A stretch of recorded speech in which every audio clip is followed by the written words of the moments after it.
right, everyone get ready because today we are going deep on some really fascinating stuff.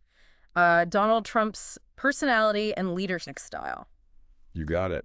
We are talking about firsthand accounts here, not just textbook theories. And some of this stuff is, well, it's pretty shocking. Yeah, for sure. And our main source here is someone who saw it all firsthand. I'm talking about John Kelly, Trump's former chief of staff. Right. And He is not holding back. he's not holding anything back. And what he's describing is, well, It's pretty unsettling, yeah, it really is. to say the least. To say the least. Okay, so let's break this down. So Kelly says that on multiple occasions, Trump actually praised Hitler, Yeah. saying Hitler did some good things too. I mean, whoa. It's not something you hear every day, that's for sure. And it really begs the question, like, what could possibly motivate a statement like that? Right, exactly. Like, is it some kind of weird attempt at provocation? Is he just trying to get a rise out of people? Uh-huh. Or maybe it's a genuine reflection of his worldview, you know? Yeah. But Kelly's position, having worked so closely with Trump, that really adds a lot of weight to these claims. Absolutely. And it's not just anecdotes either. Kelly goes on to actually call Trump an authoritarian, someone who admires dictators. Yeah. He even says Trump fits the, quote, general definition of a fascist. Wow. Those are some pretty heavy accusations. They are. I mean, we really got to understand what those terms actually mean, right? Like, when we talk about fascism, we're not just talking about a dictator. We're talking about a whole political ideology, like, built on extreme nationalism, suppressing anyone who disagrees, Right. glorifying violence and war. I mean, It's a lot. it's a whole thing. Authoritarianism, on the other hand, that's a broader term. Okay. For any system where power is concentrated in one person or a small group of people with very few checks and balances. I see. So where does Trump fit into all of this? I mean, obviously his campaign has denied these claims, calling them, quote, debunked stories. They're emphasizing Trump's respect for the military. I mean, it's hard to know what to believe, really. Yeah, it is. And that's where critical thinking really comes in, right? Yeah. You have to consider the source here. You got Kelly's firsthand experience versus a campaign spokesperson who's, trying to protect their candidate. Right, of course. It's like comparing notes from someone who's actually been to a country versus someone who just read about it in a travel brochure. That's a good analogy, yeah. Okay, so labels aside for a moment, there's this other detail from Kelly that really caught my eye. Trump apparently said he wanted, quote, the kind of generals that Hitler had. Generals who were totally loyal, no questions asked. That's a chilling thought, It is, isn't it? And it actually ties in with something else Kelly noticed. Like, Trump was genuinely surprised when he realized that his top officials, their loyalty was to the Constitution Wow. and not to him personally. Wow. Yeah, I mean, that is kind of the bedrock of American democracy, right? The idea that even the president is bound by the law. It makes you wonder, if Trump really admires leaders who demand that kind of blind loyalty, what does that say about his leadership style? How might that play out if he were to be reelected? That's a crucial question we have to think about. What happens when the leader of a democracy prioritizes personal loyalty over the rule of law? Like, what safeguards are left to protect the rights and freedoms of the people if the people in power can act without any checks or accountability? That's a scary thought. It is. And this whole Hitler's generals thing, it makes me think about another thing Kelly talked about. He mentioned that Trump seemed uncomfortable around amputee veterans. Oh, wow. It's like he was almost afraid of weakness or something. That's a really fascinating observation. Yeah. And it could point to a deeper pattern in how Trump sees the world. Hmm. Think about it. Why would a commander-in-chief, someone who should be supporting all veterans, Right. show this kind of discomfort? Is it because of his own perception of strength and power?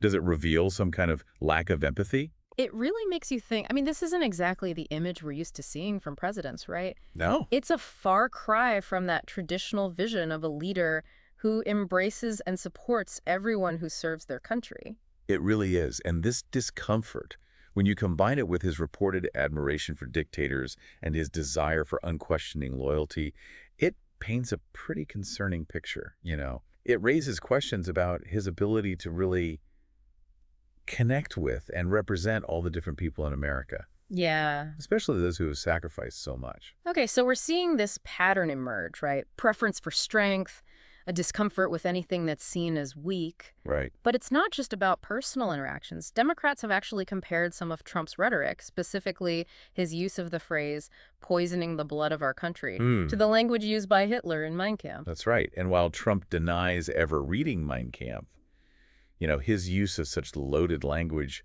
really raises eyebrows. Yeah. These aren't just random words. They carry a lot of historical weight and evoke a very dark period in human history.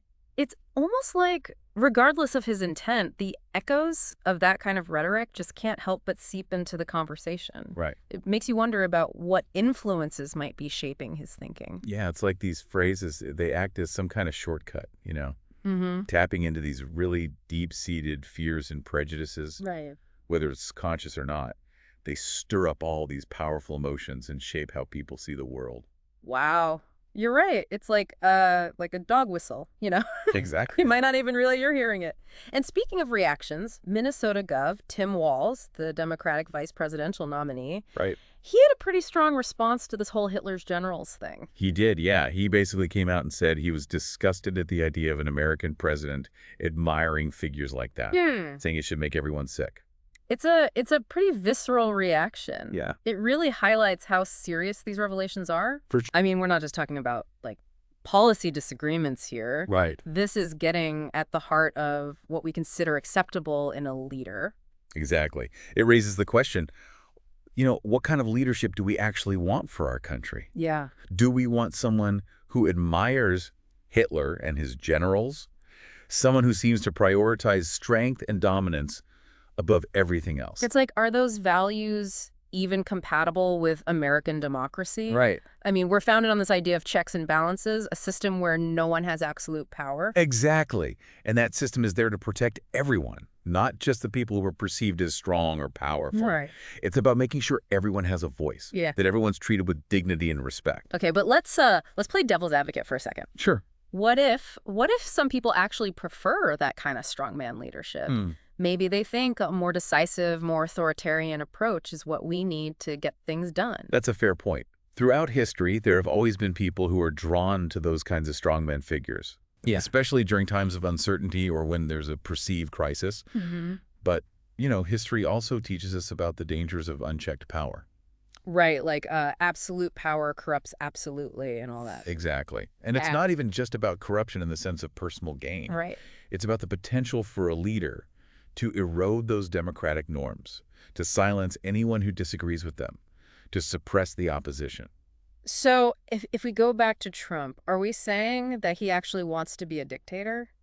I mean, that seems like a pretty extreme claim. Well, it's not about making definitive judgments, Yeah. We're just exploring the evidence and looking at what it could mean. Okay. John Kelly's insights, they give us a glimpse into Trump's worldview, his admiration for strong men, his discomfort with dissent and weakness. But how does that actually translate into governing? I mean, would he really try to seize power, actually try to overturn democratic institutions? It's impossible to predict the future. Of course. But we can look at his past behavior, his rhetoric, his actions.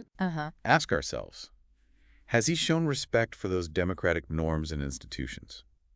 Has he been willing to accept criticism and dissent? That's a good point. It's not just about what he says, it's about what he does. Right. And that's something voters will have to think about very carefully when they go to the polls. Absolutely. They'll have to decide if they believe a leader with these tendencies is compatible with the principles of American democracy. It's a serious decision. It is. One that shouldn't be taken lightly. Okay, so let's zoom out a bit. Sure. We've been focusing on Trump. Right. But this isn't just about him, is it? This whole conversation about authoritarianism, the appeal of these strongman figures, it feels relevant to what's happening all over the world right now. Yeah, you're absolutely right. We're seeing this rise of authoritarianism and populist movements everywhere. Yeah. People are disillusioned with the traditional institutions, with how things are. Yeah. They're looking for easy answers, for strong leaders who make these big promises to fix everything. It's like they want to go back to a simpler time. Yeah. Even if that time never really existed. Exactly. And that kind of yearning, it can be exploited by charismatic leaders who offer these simple solutions to complex problems. Right. They play on people's fears and anxieties. They promise to bring back order and security. But does that actually happen? Does that kind of leadership really deliver? Well, If we look at history, it suggests otherwise. Mm. Authoritarian regimes, they often lead to the suppression of individual rights, the concentration of wealth and power, Yeah. and in the end, instability and conflict. So how do we protect ourselves from that? How do we protect democracy from these threats? It starts with education, with understanding the warning signs, Mm-hmm. recognizing the dangers of unchecked power, how important independent institutions are, Right. and the value of critical thinking and being able to disagree. So it's not just about voting for the right person. It's about being an active citizen, holding our leaders accountable, Yeah. speaking up when we see something wrong. Yeah, exactly. Democracy is not a spectator sport. Yeah.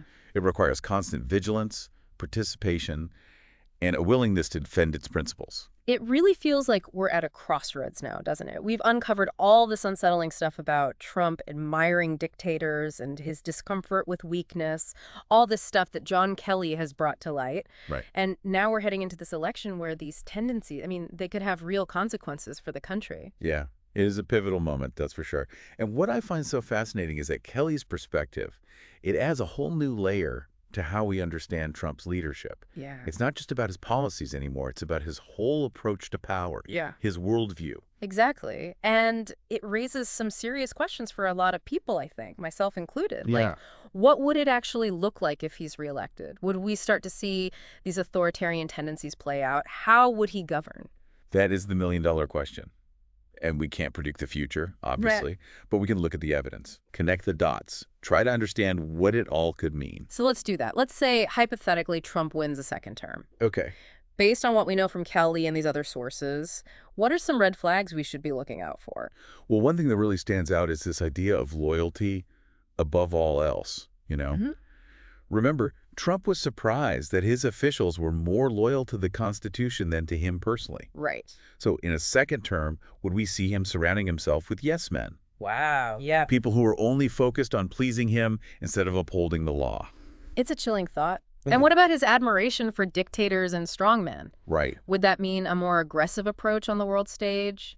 Maybe a disregard for international agreements and norms? It's a valid concern. Leaders who admire those types of figures, they often end up copying their tactics. Yeah. They may be more likely to use force or suppress dissent Right. to consolidate their own power at the expense of democratic institutions. And what about at home? Could we see a further erosion of checks and balances? Crackdowns on the press?